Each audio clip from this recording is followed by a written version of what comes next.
पहुंच जाते हैं अपनी मंजिल पर हौसले वाले, जो बुज़दिल हैं मुकद्दर से शिकायत करते हैं। नमस्कार दर्शकों, एक पहल के एक और नए अंक में मैं विभू आप सभी का स्वागत करती हूं। दोस्तों, ये सच है कि मंजिल पर पहुंचने की चाह सभी की होती है, पर मंजिल पर वही पहुंचता है जो जीतने का माद्दा रखता हो, जिसे हर मुश्किल हालात से लड़ने का जज्बा हो, वो जज्बा जिसे मुकद्दर से कोई शिकायत नहीं होती बल्कि ज़िंदगी को जीने की चाह होती है। और आज के इस अंक में हम आपकी मुलाकात ऐसे ही कुछ परिवार वालों से कराएंगे जिन्होंने विषम परिस्थितियों में भी उम्मीद का दामन नहीं छोड़ा, बल्कि खुद को संभालते हुए अपने ऑटिस्टिक बच्चों को भी ज़िंदगी जीने के एक नए अंदाज को सिखाने की पहल की।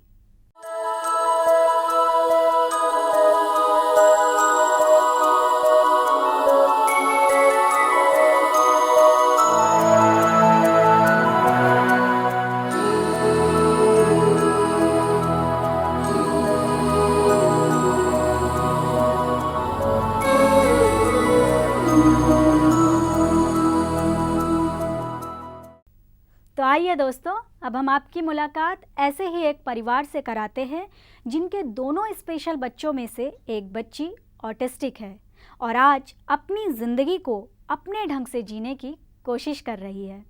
तो मिलिए इस बच्ची और इसके परिवार वालों से।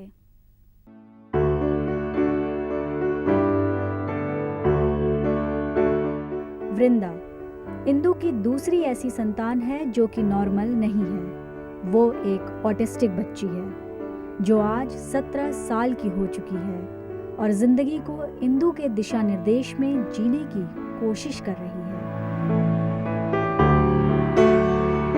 मुझे एक ना इमोशनल लेवल पे लगता है कि 17 साल की बेटी हो तो वो मदर के साथ काफ़ी एज अ फ्रेंड शेयरिंग बहुत होता। अगर वृंदा में ऑटिज़म नहीं होता तो ये सब कभी कभी फीलिंग्स डेफिनेटली आती, क्योंकि हम ह्यूमन बीइंग्स हैं, लेकिन बहुत मेहनत करनी पड़ती है, इन फीलिंग्स से ऊपर उभरना पड़ता है, क्योंकि हमने देखना है कि ये जो बच्चा कर सकता है उससे हमें कितनी एंजॉयमेंट मिल सकती है। कभी कभी वो मिस करती हूँ, और स्पेशली जब आप देखते हो कि अपने फैमिली में और जो आपके भाई बहन हैं उनके बच्चे भी इसी एज से गुजर रहे हैं और वो उनमें डिफरेंस है, वो अलग हैं, तो कभी कभी अप्स एंड डाउन्स आते हैं। लेकिन पिछले 12 साल में इस फील्ड में काम किया है तो इतना तो अपने आप को स्ट्रॉन्ग बनाया है कि लाइफ में जो फैक्ट्स हैं उन्हें एक्सेप्टेंस के साथ अगर हम लेके चलेंगे तो हम बच्चे का और अपना दोनों का भला कर पाएंगे। इंदु के लिए वृंदा को स्वीकार करना काफ़ी मुश्किल था, पर बावजूद इसके उसने न सिर्फ इन मुश्किल हालात का सामना किया बल्कि उसे एक चुनौती मानते हुए वृंदा को अपने पैरों पर खुद खड़े करने की कोशिश भी की। और आज उन्हीं इरादों का नतीजा है कि वृंदा घर के कामकाज में तो हाथ बटाती ही है, साथ ही हर काम को बहुत ही लगन और शालीनता के साथ संपन्न करती है।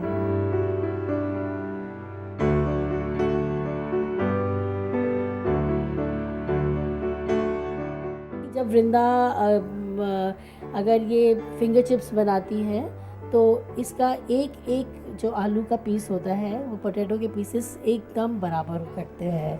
अगर मैं आसपास नहीं हूँ तो कई बार इसके खाने का टाइम होता है, ये फ्रिज में से 2 स्लाइस ब्रेड के निकालेगी, बीच में थोड़ा बटर डालेगी और माइक्रोवेव में उनको गर्म करके अपने आप खा लेते हैं। वृंदा को पेंटिंग्स और बुनाई का बेहद शौक है। उसकी कई सारी पेंटिंग्स लोगों के द्वारा कई बार सराही गई और मार्केट में खरीदी भी जा चुकी है। कोई भी समाज हो उसमें लोगों में फ़र्क होते हैं, डिफरेंसेस होते हैं, तो अगर हम बच्चों में जिनमें किसी तरीके की डिसेबिलिटी है तो हम उस डिसेबिलिटी को डिसेबिलिटी ना कह के, जैसे विकलांगता ये शब्द हम सुनते हैं हर समय, तो हम इसको डिसेबिलिटी ना कह के एक डिफरेंस ही माने कि बस एक फ़र्क है। जैसे कोई चश्मे लगाता है, कोई नहीं लगाता है, किसी को वॉकिंग स्टिक चाहिए चलने के लिए, बाकी लोगों को नहीं चाहिए। तो अगर हम ये जो असमानता है उसको मान के चलें और डिसेबिलिटी या विकलांगता जैसे शब्दों को छोड़ दें तो शायद हम एक ज़्यादा इंक्लूसिव सोसाइटी का निर्माण कर सकते हैं, जिसमें कि हर तरह की एबिलिटीज़ रखने वाले लोगों को हम एक साथ रख सकते हैं। और इन लोगों में भी कुछ टैलेंट होता है और ये भी दूसरों को खुशी दे सकते हैं। ये इंदु की कोशिश और वृंदा की मेहनत का रंग है जो आज इस परिवार का रंग कुदरत के इतने दुखों से बेरंग होने के बावजूद भी रंगीन बना हुआ है। और इस परिवार के हौसले को देखकर तो यही लगता है कि अगर दुख को खुशी में बदलने का जज्बा हो तो सफलता और खुशी दोनों हाथों में हाथ डाले चलती हैं।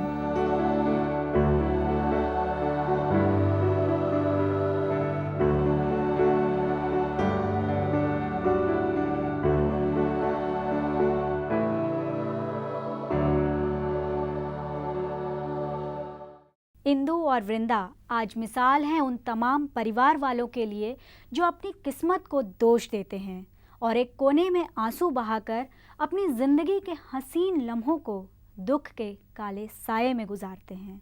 आगे हम आपको ऐसी ही एक और जोड़ी से रूबरू कराएंगे, लेकिन उससे पहले एक विराम।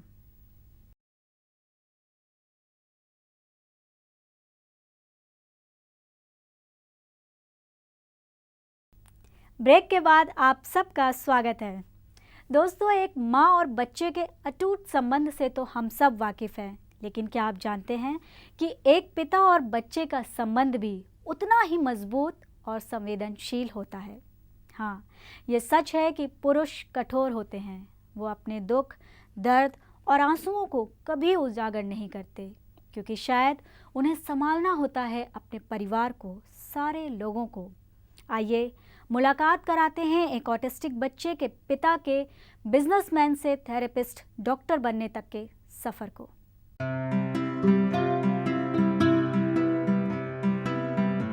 ये है दीपक का हंसता खेलता वर्मा परिवार, जहां दीपक के अलावा उनकी पत्नी, 2 बच्चे, उनके माता पिता और छोटे भाई का परिवार रहता है। शिखर परिवार का सबसे छोटा बेटा है जो ऑटिस्टिक है और अपने पिता के सबसे ज्यादा करीब होने के साथ साथ सब परिवार वालों का लाडला है।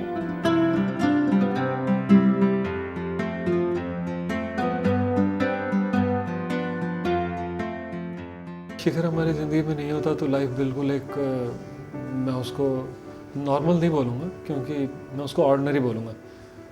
तो ऑर्डिनरी किस्म की लाइफ होती, जाते सुबह जाते शाम को आते, उसी तरीके से रट में चलती। अभी ज़िंदगी में थोड़ा वाइडर पर्सपेक्टिव है, 1-2 ऑर्गेनाइजेशंस के साथ जुड़ा हुआ हूँ जहाँ पे ऑटिस्टिक बच्चे। I call him what you say my guru, my lord, my Buddha, because now I know what is the meaning of celebration. Now I know what is the meaning of actual progress, you know. बच्चे ने हम लोगों की life change कर दी। हम लोगों के घर में इसकी वजह से बहुत कुछ हम लोगों ने जर्नी आगे बढ़ी है। हम लोग बहुत इकट्ठे हुए हैं। I feel comfortably nice. He loves me, I love him. We behave equally with each other. दादी नमस्ते करता है, बहुत अच्छा लगता है। फिर किस करता है, किस लेता है, दोनों तरफ दो तो दोनों तरफ देता है, लेता है, चला जाता है, बहुत अच्छा लगता है।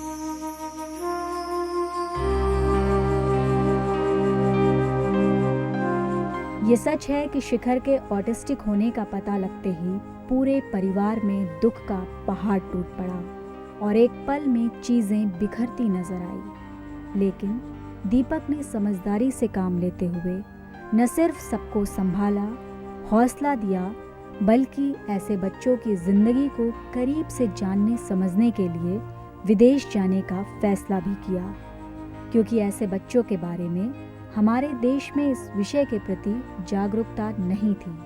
और इस तरह दीपक ने अपने बिजनेस करियर को दांव पर लगाते हुए अपने इस सफर का आगाज किया।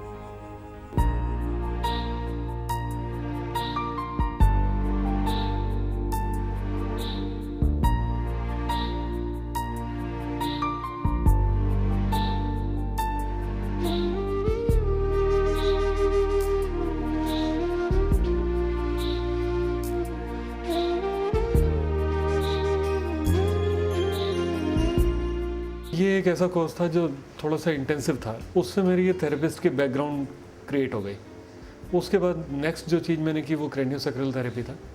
क्रेनियोसैक्रल थेरेपी उस समय इंडिया में कोई नहीं पढ़ाता था, तो एक्सप्लोर किया नेट पे, तो मुझे पता चला कि हांगकांग में कोई यूएस से एक प्लेजर इंस्टीट्यूट है जो जहाँ से ओरिजिनेट हुई है, तो उनसे बात किया, ईमेल एक्सचेंज हुआ 1-2 दफ़ा, तो उन्होंने कहा ठीक है आ जाओ। उसके चलते मैं हांगकांग गया और वो वहाँ पे वो सीखा। शिखर की वजह से आज पूरा परिवार न सिर्फ एकजुट है बल्कि ज़िंदगी को जीने का एक नया अंदाज भी अपना रहा है। वो अंदाज जहाँ प्यार ही प्यार है, जहाँ कुदरत के हर रंग रूप का आनंद उठाया जाता है, जो शायद आज हम पढ़े लिखे और सामान्य लोग अपने काम और टेंशन भरी जिंदगी में कहीं भूल गए हैं। दीपक आज एज अ थेरेपिस्ट ऐसे कई बच्चों के उपचार में लगे हुए हैं और उन तमाम लोगों के लिए एक मिसाल पेश कर रहे हैं जो इन बच्चों को बोझ या फिर अभिशाप समझकर दुखी होते हैं।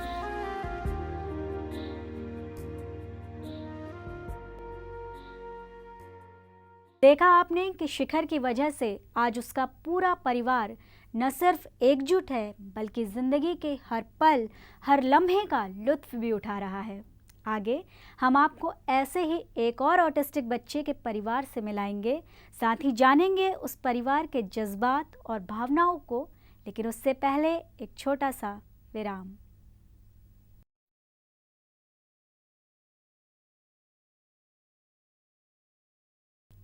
ब्रेक के बाद आप सबका स्वागत है। दोस्तों, ये तो हम सब जानते हैं कि एक लड़के से ज़्यादा एक लड़की की परवरिश में ज़्यादा ध्यान देने की ज़रूरत होती है। परिवार वालों को उसकी ज़्यादा चिंता रहती है और उस पर अगर आपकी बच्ची स्पेशल हो तब तो हालात और भी नाजुक हो जाते हैं। किस तरह आपकी सकारात्मक सोच इस स्थिति को भी संभाल सकती है, यही जानने के लिए आइए मुलाकात करते हैं रीटा से।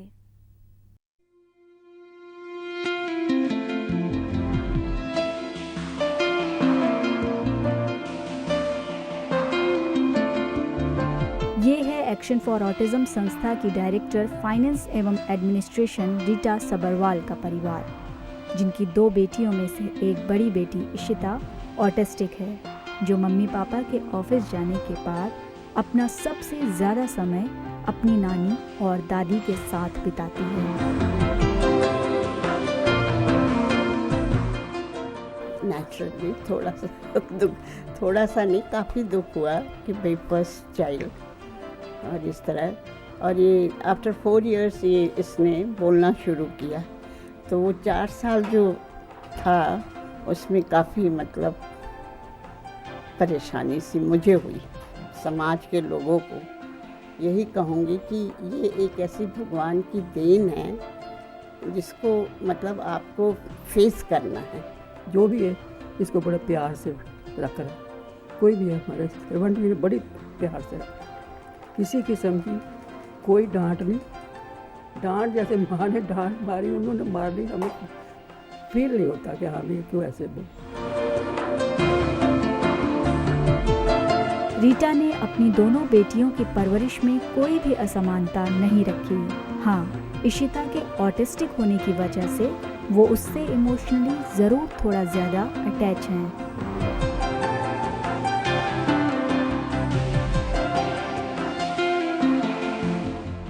जो मेरा एक वो था कि मैंने अपने क्योंकि मेरा बच्चा ऐसा है, मैं अपने लाइफस्टाइल को बदल दूंगी, वो मुझे नहीं करना पड़ा। और वो इसीलिए क्योंकि मेरे पास वो एक फैमिली सपोर्ट था। कोई भी ऐसे डायरेक्टली बोलता नहीं है, बट एक कहीं ना कहीं उनके एक वे में या कोई ऐसी बात में ये झलकता है कि भाई मतलब कई बार तो लोग यही कह देते हैं कि हाँ बहुत हिम्मत है तुम में, जो कि मतलब वो एक ये कहना कि बड़ी हिम्मत है तुम में बहुत कुछ कह जाता है, अपना एक sentence he. Question mark is there in their looks कि how can you be in this kind of a crowd and how can you be enjoying? Basic thing is that I'm enjoying being outside. So there this thing is कि with such a thing how do you enjoy? So I thought ये मेरा एक strong point था which I achieved. This is what I wanted to achieve. ये बच्चे उम्र से भले ही कितने बड़े हो जाएं, लेकिन उनका दिमाग, मन और भावनाएं उसी तरह से निर्मल और पाक साफ होती हैं जैसे कि एक निश्चल बच्चे की। शायद इसी वजह से इनको अपने माता पिता के प्यार और केयर की हमेशा ही ज़रूरत महसूस होती है। मैं हमेशा ये सोचती हूँ जो कुछ भी भगवान ने ऊपर हमारे लिए सोच रखा है वो मेरे भले के लिए, और शायद मैं ही वो ही डिज़र्व करती हूँ। मुझे हमेशा भगवान से ये रहता है कि whatever you are giving me I deserve that, so I can not complain. उसको मैं शायद अभी से ही उसके मन में ये डालना शुरू कर दिया है कि भाई इशिता तो मम्मा के पास ही रहेगी, हमेशा मम्मा के साथ ही रहेगी। तो अब पता नहीं कॉन्शियसली और अनकॉन्शियसली वो हमेशा मेरे मुंह से ऐसा ही निकलता है। वो शायद क्योंकि बैक ऑफ द माइंड वो चीज़ है कि कहीं ना कहीं ये चीज़ ज़रूर एक ये भी मुश्किल आएगी। इशिता को उसका पूरा परिवार बेहद सपोर्ट करता है और सब एकजुट होकर उसका हर कदम दर कदम साथ देते हैं।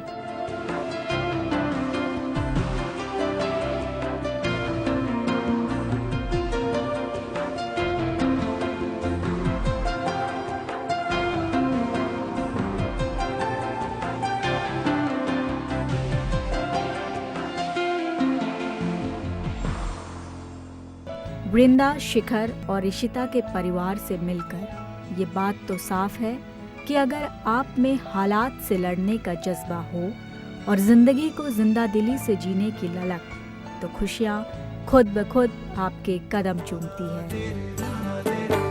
ये हौसला कैसे झुके, ये आरज़ू कैसे रुके, ये हौसला कैसे झुके, ये आरज़ू कैसे रुके। ये लोग अपनी ज़िंदगी को इन बच्चों के साथ मिलकर हंसते खेलते गुजारते हैं, जहाँ सिर्फ प्यार ही प्यार होता है।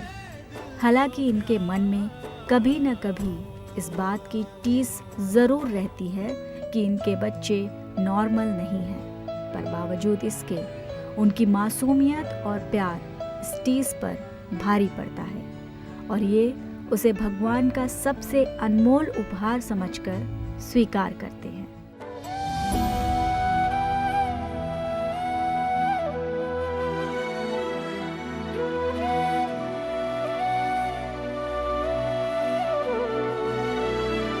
राह पे कांटे बिखरे अगर, उस पे तो फिर भी चलना ही है, शाम छुपा ले। वाकई दुनिया क्या कहती है, कौन परवाह करता है। मंजिल पर वही पहुंचता है जो अपनी राह पर चलता है, दुखों के समंदर में, सुखों के चंद लम्हों में। इसलिए बस वही करो जो दिल कहता है।